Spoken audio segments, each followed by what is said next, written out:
Hey there everybody, welcome to the channel. If you're a returning viewer, then I'm glad to have you back. It's good to see you again. And if you're new here, hopefully you'll see something that keeps you sticking around for a long while. I'm your host, Doodleman149, and today we'll be taking a look at the first LMG available in the game, as well as the first LMG I'll be covering in my Gun Workshop series, the PKM. Hailing from Russia, the PKM is if you like AK but want more bullets. There is one immediately noticeable difference between the AK-47 and the PKM, however, and that is that the PKM is much better in many departments. This 7.62 light machine gun provides a 3 to 4 shot kill if you're hitting your target in the upper torso. Everywhere else, excluding headshots, this weapon only requires 4 shots to kill. Given this weapon has a rate of fire of almost 800 rounds per minute, this weapon can be a terror in the right hands. That being said, the base PKM isn't exactly fantastic in my book. It's super slow to handle without any attachments, and that segues nicely into my first build for this weapon. The Squall is my close range build for the PKM. It focuses almost entirely on handling and mobility while only slightly hurting our effectiveness at range. Starting off, we throw a compensator on the muzzle to help keep down the vertical recoil of the weapon, which is very manageable by itself. Next, we pop on a tack laser to improve ADS speed and stability. We next remove the stock for increased movement and ADS speed. The stippled grip further increases our ADS speed and sprint out time. And lastly, we attach the snatch grip to increase recoil control and ADS speed yet again, while only hurting our overall movement speed. The Squall keeps everything that is good about the PKM, the fire rate, damage, range, ammo capacity, and low recoil, and removes its most glaring weakness, its low mobility. The tack laser, no stock, and stippled grip attachments all improve your ADS speed with this gun. Being able to get on target more quickly will allow you to make the most of your higher fire rate and low recoil. The compensator could be swapped out for a muzzle brake if that's more what you feel comfortable with. However, I use the compensator to stack with the most important attachment for this weapon, the snatch grip. This is by far the most unique attachment for any weapon I've seen yet. It has the recoil reduction of the Merc or Operator foregrips, without the ADS or strafe penalties. In fact, instead of hurting your ADS speed, this grip actually improves it. As far as I know, which is limited considering this is the only LMG I've used besides the M91, this is the only weapon with this type of attachment.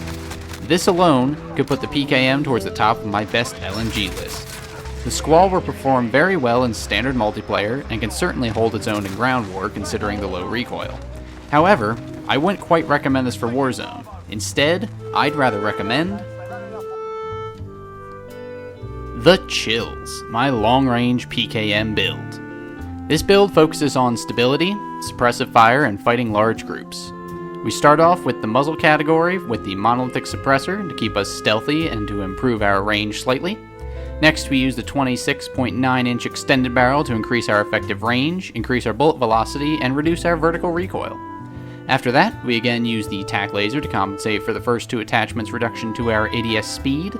Next, we use the VLK 3x optic to visually engage targets at longer ranges while also slightly reducing our vertical recoil and slightly hurting our ADS speed. And again, we round things off with the snatch foregrip. The Chills is honestly one of the best LMG variants I've ever used in any first-person shooter. The weapon handles slightly slower in some areas when compared to the base PKM. The extended barrel and the snatch grip really help keep your overall vertical recoil in check for those longer range fights that you'll use the 3x optic for. This weapon is absolutely not to be used as a rushing weapon for pushing objectives or enemies in cover. The movement speed is slow enough as an LMG, never mind the extra weight some of these attachments add to this build. Crossing open ground under fire is not recommended, as you won't be quick enough to avoid taking shots. What this build is excellent for is someone playing a support role or a damage dealing role. Hanging back in the midfield is where this build shines. It has the ammo capacity to take out multiple foes with ease in standard multiplayer and ground war, while also providing consistent damage to armored enemies in Warzone.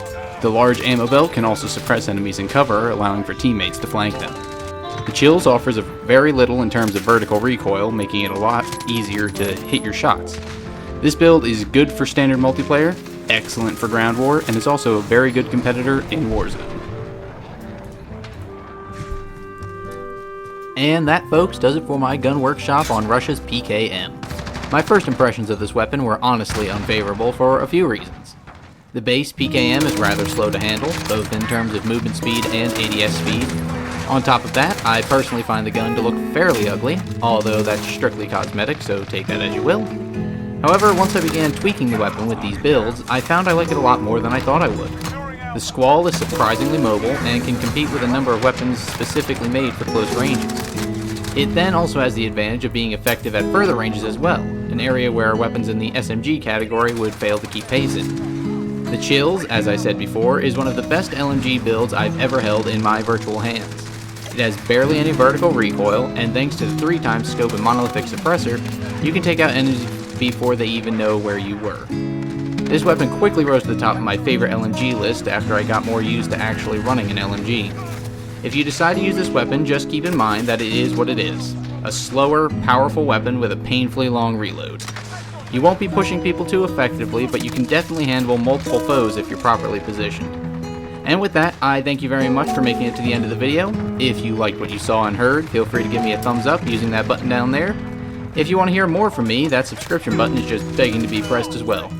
If you think people you know might benefit from this, be sure to share it and spread the word. And I appreciate your time and really hope you enjoyed yourself. I hope you're having a good day, and I hope your week is awesome as well. This has been Doodleman149. I look forward to seeing you next time, and I will see you later.